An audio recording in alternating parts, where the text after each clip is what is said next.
Salut tout le monde, bienvenue dans cette partie 2 de ma présentation de collection de cartes Magic. Aujourd'hui deuxième classeur, comme je l'ai dit, une vidéo, un classeur, d'autant plus que la dernière vidéo a pas mal plu. La chaîne de VOD c'est pas forcément une chaîne que je mets en avant, ça fait quasiment pas de vues, ce qui est normal parce que j'upload surtout des VOD pas très intéressantes, surtout si vous me suivez sur Twitch c'est pas très intéressant. En revanche, cette vidéo collection de mon premier classeur a plutôt bien marché par rapport aux stats habituelles de la chaîne. Puis il y a plusieurs personnes qui avaient l'air assez saucées par rapport à cette collection. Donc aujourd'hui deuxième classeur. C'est un classeur qui contient mes dragons, mes cartes Cursed. C'est le classeur Cursed, j'appelle ça, enfin j'ai marqué là sur le côté Cursed, parce que c'est toutes les vieilles cartes Magic, la plupart du temps Old Frame. Alors je crois qu'il y a 100% de Old Frame dans cette partie Cursed. Et c'est que des cartes horrifiques. Ça peut être des Phyrexians, ça peut être des cartes très mal dessinées, mais il y a toujours ce petit côté maudit, ce petit côté dégueulasse, affreux, moche, que moi j'affectionne énormément en ce qui concerne le Magic Old School. Je trouve que ça a énormément de charme, et ça concerne tout particulièrement la couleur noire de Magic. Alors il y a un peu toutes les couleurs, mais les vieilles cartes Magic Old School noires ont souvent ce petit côté crado, horrifique, dark fantasy, mal maîtrisé. Et moi j'aime bien ça, et on va finir par mes misprints et par les cartes altérées que je possède. Donc l'altération c'est le fait de dessiner par-dessus une carte et de la personnaliser via différentes méthodes. Il y a beaucoup de vidéos qui parlent de ça sur YouTube, allez voir. Donc c'est quelque part mon classeur le plus personnel, avec le plus de pièces uniques forcément, et je pense c'est probablement mon classeur le plus intéressant, étant donné que c'est des choses que vous verrez normalement nulle part ailleurs. Mais écoutez, c'est parti, j'espère qu'il n'y aura pas trop de problèmes d'éclairage, parce que j'ai un petit peu changé le setup là on va dire. Et comme je le disais, on commence par des dragons. On commence par une page de Dragon Extended Art, sauf le petit Ur-Dragon qui se trouve juste là, qui date du pack Commander préconstruit 5 couleurs de 2017, voilà, que j'aime beaucoup, que j'ai joué un petit peu à mes débuts dans le Commander. Mais sinon c'est que du dragon qui nous vient donc de Baldur's Gate. Donc on a du Battle for Baldur's Gate, donc le set EDH qui était sorti autour de la série Baldur's Gate. On a aussi du Adventure in the Forgotten Realm, donc juste ici on peut voir, et puis là on a du Battle. Je pense que dans cette série il m'en manque qu'un seul, faudrait que je revérifie, mais c'est le dragon de cuivre ancien, donc le dragon rouge qui atteint aujourd'hui des prix totalement disproportionnés, notamment dans la version Extended Art Foil, étant donné que je ne cherche que celle-là pour le moment. On va attendre un petit peu que la cote baisse, si jamais elle baisse. Voilà, c'est une page que je trouve plutôt cool, même s'il en manque quelques-uns. Et puis il y en a aussi dans mes packs, faut savoir qu'encore une fois, bon là il n'y a pas de trou forcément, parce que c'est un classeur que j'ai fait, que j'ai rangé récemment, mais j'en ai aussi quelques-uns dans mes decks, donc forcément s'il y a des manques, généralement j'ai les cycles entiers. Quand ça se trouve dans des classeurs comme ça, la plupart du temps j'ai les cycles entiers. Là on a un petit bolas qui date de mon AP, donc c'était la suite d'Amonkhet, c'était l'âge de la destruction. Donc le deuxième set du bloc Amonkhet. J'avais ouvert un Nicol Bolas en carte d'AP, j'étais plutôt content. Je ne l'ai jamais pioché de toutes les games que j'ai fait, voilà, comme d'habitude. Encore ici un petit Crosis qui date de mon enfance. Un cycle que j'affectionne tout particulièrement, c'est les 5 dragons qui nous viennent de Strixhaven, dessinés par Kekai Kotaki. Donc en version Extended Art, Foil bien évidemment, je les trouve absolument magnifiques. Forcément on va retrouver pas mal de Bolas, étant donné que Bolas c'est Nicol Bolas, c'est le Elder le plus connu de Magic, et un des plus grands méchants qui est connu Magic. Un autre cycle ici, justement le cycle des vieux Elder, ressorti dans une version Secret Lair, version vitrail. Pareil, on va faire un petit focus là-dessus parce que c'est la texture des cartes, le dessin, je trouve que c'est vraiment des pièces magnifiques. Je me suis jeté dessus quand je les ai vues en les recevant, j'étais très heureux. D'ailleurs on les avait ouverts en live sur Twitch, venez voir sur Twitch, de temps en temps on fait des ouvertures. Et d'ailleurs c'est ces dragons anciens qui ont donné le nom du coup au format EDH, donc le format Commander, qui veut dire en fait Elder's Dragon Highlander. Sachant que c'est des 7-7, alors les règles du Commander viennent de là, parce que vous savez qu'en Commander, multi, on a 40 points de vie, en duel Commander, on a 20 points de vie, mais si vous mettez, notamment en Commander multi, 21 points de vie dans la tronche de votre adversaire, donc 21 blessures via votre commandant, et bah vous gagnez, enfin vous tuez votre adversaire, peu importe qu'il lui reste 40 points de vie ou pas. 40 points de vie ou pas, si vous lui mettez 21 dégâts dans la tronche avec votre commandant, c'est game over pour votre adversaire. Sachant que les commandants, sachant que les Elders ont 7 points de vie, et que dans les premières règles, au tout début du Commander Magic, c'était donc un format inventé par des arbitres qui se faisaient chier en tournoi et qui voulaient s'amuser. Le but était de connecter 3 fois avec l'adversaire, donc de toucher 3 fois l'adversaire, pas forcément connecter, mais au moins lui mettre 7 fois 3 dégâts, étant donné que c'est des créatures 7-7, et à ce moment-là, vous gagnez la partie. Donc ça vient de là, et c'est pourquoi on appelle ça donc l'EDH, Elders Commandant Highlander. Voilà, ça vient de là. On a encore une version de Lure Dragon ici que je trouve assez chouette. Pareil, c'est un Secret Lair. Alors pareil, hein, la dernière fois, on avait vu mon classeur avec toutes mes cartes Secret Lairs. Quand c'est des cycles comme ça que j'aime bien et qui correspondent à une thématique que j'aime bien mettre dans mes classeurs, ça peut arriver, voilà. Je vais pas non plus les acheter en double, hein, faut pas rêver, donc je les place dans les classeurs où ça fait joli, où ça marche bien. Et là, dans le classeur dragon entouré de d'autres dragons, je le trouve très chouette. On a le Dragon Engine qui nous vient de Antiquities, donc ça c'est du old school. Tout est near mint évidemment, hein, ça c'est du old school, c'est du très vieux. Mais c'est en parfait état. Donc là on a un peu de cartes promo, on a un peu de tout. Ici on a une carte donc, qui nous vient de Ikoria. Carte alternative, donc avec un skin alternatif, pour coup c'est les skins Godzilla, qui nous viennent de Ikoria. À l'époque je les avais tout acheté. Très mauvais move de ma part, je m'étais précipité dessus et puis finalement il n'y en a pas beaucoup qu'on spike ou qu'on continuait de côté. Ici on a le Tiamat classique, sachant qu'on l'avait déjà ici en version Extended Art Foil bien évidemment. On retire les petites poussières parce que c'est insupportable. Donc on continue tranquillement. Donc dernière page des dragons. Voilà, ici on a l'annonciateur de gloire, qui est une carte qui était extrêmement jouée à l'époque où je faisais du standard. C'était un finisher en mono rouge. Pareil, autant dire que j'avais roulé à l'époque sur l'AP à Monket parce que j'avais ouvert en carte promo un annonciateur de gloire. Oui, c'était l'époque où j'ouvrais des bonnes cartes promo dans mes packs d'AP. C'est plus trop le cas dernièrement. Ça avait fait le taf en limité et puis en format standard de l'époque. L'annonciateur de gloire Glorybringer, c'était vraiment très fort. De très très bons souvenirs avec cette carte. Donc je l'ai dans sa version promo et dans sa version classique qu'on pouvait ouvrir en promo ou en... Enfin là du coup c'était la promo du pack d'AP, mais cette version là on pouvait l'ouvrir dans des boosters classiques. Encore un petit Nicol Bolas qui nous vient d'un pack préconstruit cette fois. Et là on va commencer les cartes Curse, donc c'est les cartes dont je vous parlais. Les cartes un petit peu horrifiques, old school, old frame, un peu cradingue. Et le but c'est évidemment de réunir tout ce qui s'est fait de plus laid dans Magic. Ici on a Marianne. Donc l'espèce d'énorme beau droit. Donc j'aime bien encore une fois les différences d'échelle entre là on voit la grosse baleine qui se fait bouffer par cette beau droit géante. Ça me rappelle un des boss dans Zelda Link's Awakening. Les vrais sauront de quoi je parle. Les trolls, les Srulls, je sais pas comment on prononce ça, qui sont des créatures absolument horribles, qui sont des espèces d'agrégats de différents corps cousus les uns aux autres. Bref, de morceaux de corps cousus les uns aux autres. Les Srulls sont vraiment des créatures horribles. Je les aime bien, du coup. Je les aime bien. On continue. Blistering Barrier, pareil, c'est ce genre d'artwork. On verrait plus ça aujourd'hui. On les verrait peut-être dans des Secret Lairs un petit peu étranges, parce qu'ils aiment bien tenter des choses en Secret Lairs, passer par des artistes qui font des choses assez différentes de ce qu'on a l'habitude de voir. Mais bon, à l'époque, c'était classique d'ouvrir des cartes comme ça dans tes boosters Magic, quoi. Donc mon but c'est d'en récupérer un maximum. Évidemment on a beaucoup de Ron Spencer, artiste Magic que j'adore, qui a vraiment ce côté organique et en même temps un petit peu futuriste et en même temps dégueulasse.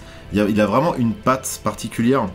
Je me suis toujours demandé avec quoi il travaillait. Je me demande s'il travaille pas parfois à l'aérographe, parce qu'il y a ce côté un petit peu graffiti parfois, je trouve, fresque. Et oui, il a vraiment cette patte très particulière, on le reconnaît au premier coup d'œil généralement. Et des cartes cradingues, il en a fait plus d'une. Le Serra Bestiary, ça c'est une des premières cartes que j'ai eu dans ma poche quand j'étais gamin. D'ailleurs, je ne sais plus comment mes premières cartes Magic sont arrivées dans ma poche. C'est très étrange de pas se souvenir de ça, mais effectivement, je m'en souviens pas spécialement.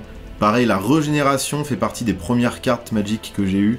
J'avais acheté un booster Mirage à l'époque, parce que c'est une version qui nous vient de Mirage, et j'avais ouvert ce truc absolument incroyable. Donc quand t'es gamin, sachant que j'ai mes premières cartes Magic, je les ai eues autour de mes 8-9 ans dans la poche, enfin j'avais pas plus de 10 ans en tout cas, c'est sûr, et tout de suite ça te marque quoi. Il y avait ce côté un petit peu choquant, Il y avait, voilà, c'était une forme d'art qu'on n'avait pas l'habitude de voir forcément gamin, et pourtant je jouais au Mighty Max, hein, mais c'était pas aussi cursed. Mighty Maxwell, pour ceux qui le savent pas, ça vient des Mighty Max, évidemment. Encore un petit peu de Ron Spencer, on en a là, on en a là. Le mur vivant, carte absolument dégueulasse. Voilà, évidemment je ne le rentrerai pas dans mon Arcades. Je joue Arcades, hein, je joue un deck défenseur, mais ça ne rentre pas dans Arcades. Donc voilà, ce genre de vidéo qui consiste quand même juste à tourner les pages du classeur, mais écoutez. Phil Foglio, donc la famille Foglio, j'aime beaucoup aussi. Alors, ils font un truc qui est très fantasy humoristique, que j'apprécie, mais qui détonne un petit peu avec le Magic de l'époque, mais il en faut aussi. Et juste celle-là particulièrement, je la trouve particulièrement horrible, parce qu'on a cette espèce de gobelin qui se prend un hameçon dans la joue, et qui se fait tirer comme ça. Je trouve ça assez dégueulasse. On ressent la douleur de ce gobelin à travers cette art. Voilà, la mère abbesse qui a une tête pareil, carte maudite, avec ce visage, on ne sait pas si elle est horrifiée, si elle nous attaque, si elle est possédée, il y a vraiment effilochage cérébral pareil, le corps en steak haché, bien immonde aussi. Il y a pas mal de choses assez affreuses. Le Fossoyeur, pareil, ça c'est une carte de Magic qui revient assez souvent. C'est cette version du Fossoyeur qui nous vient de Portal d'ailleurs, hein, Portal premier du nom, qui servait à l'époque à apprendre à jouer à Magic. Peut-être pas la meilleure solution parce que dans Portal on n'avait pas les instants malheureusement, on n'avait pas cette notion d'instant, sachant que Magic sans les instants et sans les capacités c'est quand même compliqué je trouve. Mais il y avait des cartes sympas dans Portal et puis ça me rappelle forcément des souvenirs. Là-dedans il y a beaucoup de cartes de mon enfance. L'autre version du Fossoyeur, la plus connue ici, qui est assez dégueulasse aussi, remarque. Voilà, mais là-dedans on a plein de trucs. C'est à cette époque-là que je suis tombé un petit peu fan de Dark Fantasy, que j'ai commencé à jouer. Je jouais déjà à des RPG, à des jeux d'aventure, mais c'est là vraiment où j'ai emboîté le pas, peut-être à lire des livres un peu plus de fantasy, tout ça. C'est Magic qui m'a... Encore un troll. C'est Magic qui m'a pas mal mis le pied à l'étrier et qui fait qu'aujourd'hui même je kiffe des trucs comme Dark Souls ou des choses comme ça. Hein. J'ai pris goût à ça à cette époque. C'est pour ça que j'aime beaucoup ce classeur. Hein. C'est vraiment mon classeur le plus personnel. Une version de messe noire ici que je trouve bien dégueu parce que on se demande ce qui se passe là dans cette petite boîte horrible, sachant qu'il y a juste un petit trou avec un petit tuyau qui fait sortir du sang. Extracteur de jus pour être vivant. Absolument dégueulasse. Bon, messe noire c'est un classique. Hein. Du Ron Spencer ici bien évidemment. Abomination qui est une carte qui fait très Giger je trouve. Dans l'esprit.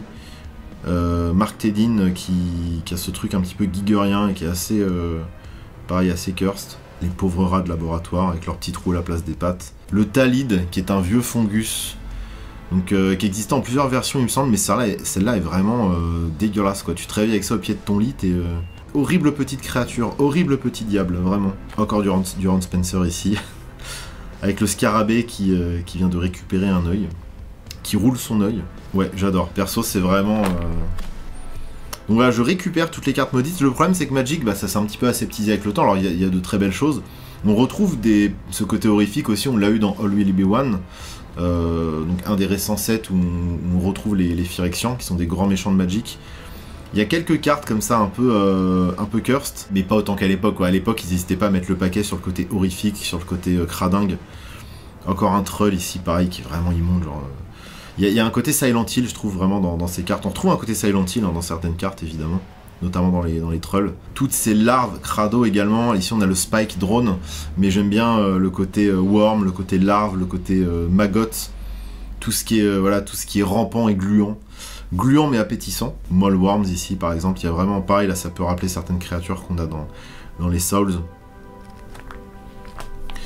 Donc, vraiment, de la carte maudite du début à la fin. Gate to Phyrexia, qui est une magnifique carte, je pense. D'ailleurs, je trouve ça étonnant que la porte vers Phyrexian, ce soit une simple petite porte, comme ça, même si on a le côté organique. À mon avis, c'est plus la porte de derrière, ça. La Phyrexia, t'y rentres pas via cette petite porte, je pense. La mutilation, pareil, qui est absolument horrible, avec cette personne qui a les mains qui fusionnent sur son visage, avec un côté hyper réaliste, en plus. Ouais, le serpent générateur aussi, putain, on dirait une machine qui vient d'un boucher...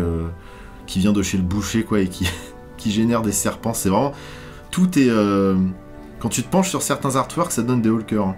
Petite anecdote sur In Prison, c'est une carte qui a été bannie Wizards of the Coast a banni cette carte parce qu'elle rappelait un petit peu des... Faut savoir qu'aux États-Unis, leur rapport aux images, aux symboles, etc. n'est pas forcément le même qu'en Europe. Et en fait, cette carte pouvait éventuellement rappeler ce qu'était l'esclavagisme au XVIe, XVIIe, XVIIIe siècle aux États-Unis. Évidemment, le propos de la carte n'est pas raciste à la base. En plus, on retrouve Christopher Rush au visuel, donc le fameux artiste qui a illustré le Black Lotus, et pas que, hein, il a fait beaucoup de très bons taf pour Magic l'Assemblée. Il a participé au fait que Magic devienne un jeu culte de par ses illustrations. Donc le propos de la carte, évidemment, à la base, n'est pas du tout raciste. D'ailleurs, je me demande même si ce personnage est censé avoir la peau noire, parce que quand on regarde ce que dessine Christopher Rush, quand il fait des personnages, notamment des géants, je pense notamment aux Crow Giants, et ben on retrouve un peu les mêmes tons de peau, la même forme de corps, il y a vraiment ce truc... Donc ça, lui, je pense même pas qu'il ait voulu forcément dessiner ça, mais je pense que dans le doute, Wizards of the Coast tente d'être le plus safe possible, tente vraiment de pas, ils veulent pas tendre le bâton pour se faire battre. Puis il suffit qu'ils soient tombés sur des topics obscurs de 4chan, où justement peut-être des petits malins s'amusent à reprendre des cartes Magic pour derrière y accoler des propos racistes, etc. Je pense qu'ils préfèrent cleaner le truc. Donc en fait Magic a cancel la carte, tout simplement. Bon, il se trouve que moi je l'ai dans ma collecte, hein, je vais pas la têche pour autant. Sur les sites officiels Wizard, etc., on peut plus trouver ces illustrations. Et il me semble que depuis ce moment-là, ces cartes-là ont spike. Faudrait que je vérifie. J'ai envie de dire tant mieux pour moi. Enfin, de toute façon, je compte pas la vendre parce qu'elle est très bien dans ce classeur. Mais il y a 7 cartes que Magic l'Assemblée avait virées comme ça parce que ça rappelait des symboles qui peuvent être repris par les identitaires, ou juste tout simplement même des personnes totalement racistes, et ils se sont mis en sécurité par rapport à ça. Bon, c'est un move que certains trouvent abusé, que certains peuvent même trouver un peu hypocrite. C'est leur décision. Moi, ça va pas forcément influencer ma façon de collectionner, donc c'est des cartes que je joue pas en plus, donc j'en ai un peu rien à battre en vrai. Moi, je pars du principe qu'à partir du moment où Wizards continue de nous faire des bons gameplays et des DA que j'aime bien, ce qui dépend des sets là récemment, bon il y a des sets je trouve ça génial, d'autres un peu moins, c'est un peu en dents de scie je trouve en ce moment, mais de manière générale je trouve que le jeu fonctionne encore bien. Donc. Et on arrive sur la dernière page de la thématique Cursed, avec un des artworks les plus dégueulasses, le Mind Maggots, qui nous vient d'Exode, voilà, qui est un set que j'aimais bien gamin, parce que j'ai un peu commencé à cette période, hein, Invasion, tout ça c'est la période où j'ai commencé. Qui est une carte absolument ignoble. Là, clairement, aujourd'hui, il ne ferait plus ce genre de dessin. Malheureusement, parce que moi, j'aime bien quand il y a des trucs un peu grouillants comme ça, un petit peu crade. C'est dommage. Ici, on a encore un Spike. Voilà, donc une larve dégueulasse. Une larve dégueulasse qui bouffe une autre larve dégueulasse. Et là, on va arriver dans ce qui se trouve être, je pense, une des parties de ma collection que je préfère le plus. Donc c'est la partie de ma collection la plus personnelle, je pense. On va arriver sur les misprints. Voilà. Donc là on a plein de sortes de misprints. Donc pareil, hein, ça c'est des cartes que je vous avais montré déjà en live sur la chaîne Twitch. Soit quand je les recevais, soit en revenant du Japon, parce qu'il y en a pas mal que j'ai récupéré au Japon. Donc là on a juste des cartes qui sont off-center. Donc on ne le voit pas forcément trop ici, on va peut-être plus le voir au dos. Hop. Et ouais, donc c'est des cartes qui sont mal cadrées, où là on a carrément 3 cartes en une. Là c'est le back de cette carte, donc pareil, c'est là je vous les sortirai pour que vous puissiez voir un petit peu mieux ce que ça donne à la caméra. Alors moi le truc c'est que j'essaie d'avoir le plus de misprints différents dans ma collection. Voilà, que ce soit du crimp, que ce soit du off-center, ou alors des coulures d'encre, des problèmes d'impression. J'essaie d'avoir un peu de tout dans ma collection. J'ai pas de buts principaux avec les misprints, à part le fait de peut-être un jour, pourquoi pas, pouvoir me faire un deck Commander misprint. J'ai un copain d'ailleurs qui a tout un deck misprint comme ça, c'est assez impressionnant. Même si pour la lecture du jeu, c'est très chiant. Pour le fun, peut-être qu'un jour je m'en ferai un, bon pour l'instant je les collectionne. Ça c'est un misprint que j'avais récupéré au Japon, c'est un de mes plus beaux misprints, c'est un token qui a mal été découpé et qui a été glissé comme ça dans un booster, avec la petite languette là qui ressort, c'est un truc très rare, j'avais jamais vu ça avant. D'ailleurs je l'avais posté sur un groupe de fans de misprints, j'ai eu pas mal d'offres pour me le racheter. Alors non, ça ne partira pas à la vente, pour l'instant je le garde. Le petit ornithoptère, pareil c'est un classique, ça pourra sûrement entrer dans mon deck un jour si je me fais un deck... Si je me fais un deck Commander. Donc là c'est mon île forêt, alors je sais pas si c'est une île ou une forêt du coup. Ça a l'air quand même d'être la forêt qui a été print en premier, quoique je sais pas. Je sais pas si c'est la forêt ou l'île qui a été print en premier. En tout cas c'est une forêt qui a été print sur une île ou une île qui a été print sur une forêt. Ici on a une Temporal Spring que j'adore parce qu'en fait on a clairement l'impression que le sort de flotte qui a été balancé sur ce personnage a déteint sur la carte. Sur le côté de la carte, en fait, on a l'impression que l'encre a été mélangée à de l'eau et que ça a coulé sur le côté droit de la carte et que ça a séché comme ça. Et du coup, j'aime bien, dans les misprints que je recherche, alors là, pour le coup, ceux-là, si je les trouve, j'essaie de les acheter, c'est quand le misprint apporte un plus à l'artwork ou à la frame en tant que tel. Ça, c'est très rare à trouver. Faut aussi avoir un petit peu ce regard artistique pour vibrer sur ce genre de carte. Moi j'adore, dès que j'ai vu celle-là je l'ai prise, et en plus c'est pas forcément des misprints plus recherchés que d'autres, mais moi j'aime beaucoup. Alors pareil, le discard en doré comme ça, j'en avais jamais vu avant, je l'ai trouvé au Japon. Il y en a beaucoup des argentés ou des normaux, enfin des non-foil, là il est doré foil, donc pareil je l'ai pris. C'est parti des grosses pièces de la collecte en vrai. Là on a du crimp, j'ai un Sharkan The Masterless qui est crimp également, donc qui nous vient d'un Secret Lair. Et en fait ce que j'aime bien c'est que le crimp, au lieu d'avoir plein de petites barres latérales, on a 2 barres horizontales. Donc je sais pas comment le crimp a pu se faire de ce côté là, parce que dans les... quand je regarde les petits sachets qu'il y a dans les Secret Lair qu'on ouvre, si je dis pas de bêtises, c'est fermé comme des boosters. Donc je pense qu'ils font ça de manière thermique, avec de la colle. Comme je disais, normalement c'est fermé comme ça avec des petites barres, ça fait des petits en forme de petites barres latérales comme ça qui se succèdent. Là c'est horizontal, alors faudrait que je rechoppe un Secret Lair pour voir comment, ou que je retrouve un Secret Lair de l'époque, voir comment cette carte était fermée dans son petit sachet en plastique. Mais j'ai trouvé ça cool, ça change des crimps habituels. Voilà, c'est dans l'autre sens, comme je l'ai dit tout à l'heure, j'aime bien avoir plusieurs types de misprints différents. Là, pareil, on a des misprints où en fait c'est la carte qui est beaucoup plus sombre. Alors je sais pas s'il y a de l'encre noire qui s'est vidée dans l'imprimante ou un truc comme ça. Peut-être que je vous mettrai en insert un de ces Basic Land, donc qui nous viennent de H de la Destruction. Donc le deuxième set du bloc Amonkhet, comme je vous disais tout à l'heure, pour que vous fassiez la comparaison, parce que vraiment, pareil, du misprint comme ça, en foil, d'autant plus en foil, j'en ai jamais vu, à part ceux-là. Alors là, il y en a, mais c'est pas pareil, là on sent vraiment qu'il y a l'encre noire qui s'est vidée dans la machine et que ça a foutu le bordel, à mon avis, sur toute une série de cartes. Mais là, vraiment, en foil comme ça, hyper sombre, j'en avais jamais vu avant, donc pareil, si jamais, n'hésitez pas à foutre dans les commentaires des liens vers votre collection ou des liens vers vers les photos de votre collection pour qu'on compare nos misprints. Moi c'est un truc qui m'intéresse vraiment, je focus là-dessus depuis pas mal de temps et ça me rend fou. Et donc là, qu'est-ce qu'on a dans cette petite pochette plastique ? On a un certificat de David Thierry. Donc David Thierry, c'est un illustrateur, un très bon illustrateur, qui fait des trucs un peu dans un style traditionnel norvégien, qui a vraiment une patte que moi j'adore, qui a beaucoup travaillé pour la scène black metal, aussi Dungeon Synth, notamment via Mortis, avec qui Bataille a joué il y a de ça quelques semaines, et il s'est mis à faire de l'altération de cartes Magic. Donc il m'a fait là il est en train de me faire un volo, qui ira dans mon deck volo. Il m'a fait également un petit Birds of Paradise, que je vais vous montrer en insert parce que j'en suis très content. Il est également dans mon deck volo. Et donc il fait des certificats. Le certificat il est scellé là dans son enveloppe et j'y touche pas pour le moment.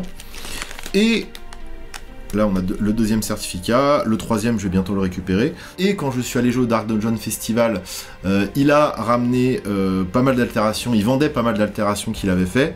Et notamment ce magnifique Moss Diamond. Moss Diamond en plus qui est le dernier morceau de la discographie de Bataille, parce que c'est le dernier morceau du dernier EP qu'on n'a pas joué en live, mais vu qu'on jouait en live avec Bataille sur place, je me suis dit c'est symbolique, je pense qu'il l'a fait exprès. En plus il était exposé sur son stand, cette carte était exposée sur son stand, je me suis dit qu'il l'a fait exprès, donc je lui ai acheté, en plus il m'a fait un prix, merci à toi si tu passes par là. Donc ça c'est une altération de David Thierry que je trouve formidable, hein. Et on peut voir au centre, il y a le petit Moss Diamond c'est le seul le seul endroit qui est coloré de la carte, sinon le reste est en noir et blanc, fait au crayon de bois. Travail très minutieux que j'adore. Et puis les autres altérations que vous voyez là, c'est des altérations que j'ai fait moi-même. parce qu'à une époque, je tenais en fait un compte d'altération. Vous pouvez sûrement encore le retrouver sur Instagram, ça s'appelait Les Servants du Peintre. Je faisais ça avec une amie à moi à l'époque. Et elle faisait des trucs aussi de zinzin. Alors là vous le voyez pas, mais derrière moi il y a des petits tableaux également avec des fresques Lord of the Ring et des cartes altérées également. Donc tout n'est pas dans les classeurs, hein, j'en ai éparpillé un peu partout, mais certaines que j'ai pas pu exposer sont rangées dans mes classeurs. Donc là pareil, le Endless One, donc un Eldrazik incroyable. Il y a un Ulamog aussi, mais vous le verrez pas. Peut-être que je le mettrai en insert si j'ai pas la flemme. Je le garderai pour des surprises plus tard. On a évidemment des altérations de Kevin Altered, donc des magnifiques collages qu'il a fait. On a un petit Oloro full art, old frame comme ça, que je trouve absolument incroyable. Un Magus of the Wind complètement cassé dans tous les sens, j'adore. Et des altérations qui me tiennent aussi énormément à cœur, c'est celles qu'on m'offre, parce que parfois je vous croise en festival ou en concert, ou même certaines personnes qui m'interviewent. Et notamment par exemple cette carte qui a été faite par une personne qui m'a interviewé il y a de ça presque un an maintenant à peu près, et qui avait fait une carte Mighty Maxwell, voilà. Donc je suis Dimir, visiblement, je coûte 5. Je suis 3-3, alors je relis, hein, parce que je me rappelle plus de la capacité. Ce sort coûte 1 de moins à lancer pour chaque valeur de mana différente parmi les cartes de votre cimetière. Ok, donc apparemment je suis quand même très orienté avec ce qui se passe dans le cimetière. Et à chaque fois que vous défaussez une carte non terrain, vous pouvez la lancer depuis votre cimetière. D'accord, donc une fois que la carte est dans le cimetière, on peut la jouer. Ce qui est étrange comment c'est wordé, parce que normalement t'as la folie qui permet de jouer des cartes qui sont censées être défaussées, donc c'est un espèce de coup de folie. Ça peut être un très bon commandant, cela dit, ça peut être un très bon commandant.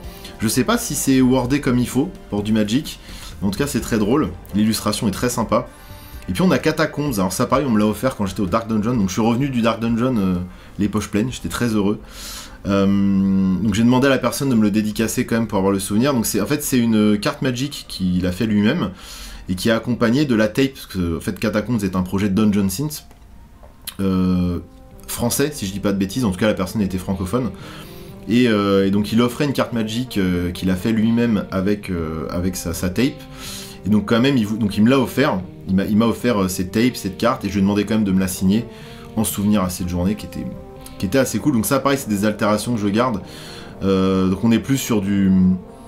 Donc c'est des cartes Magic qui ont été imprimées. Alors c'est pas vraiment de l'altération parce que soit c'est collé par dessus, soit c'est directement imprimé comme un proxy, comme on ferait pour un proxy.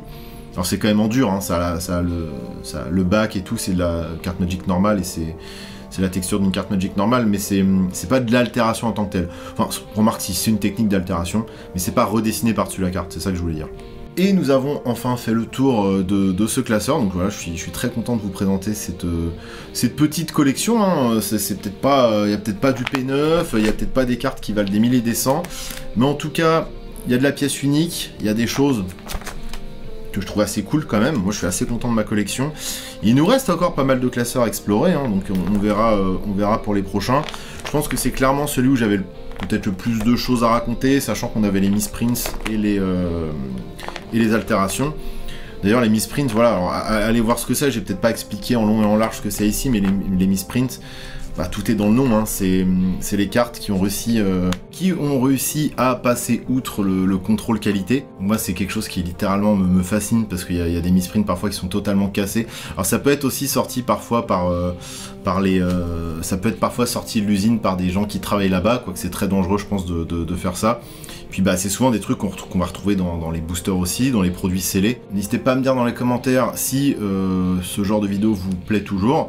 S'il y a des commentaires et des retours, et bah j'en ferai d'autres bien évidemment, donc n'hésitez pas à vous exprimer en bas dans les commentaires. Puis on se retrouve très vite. Ciao!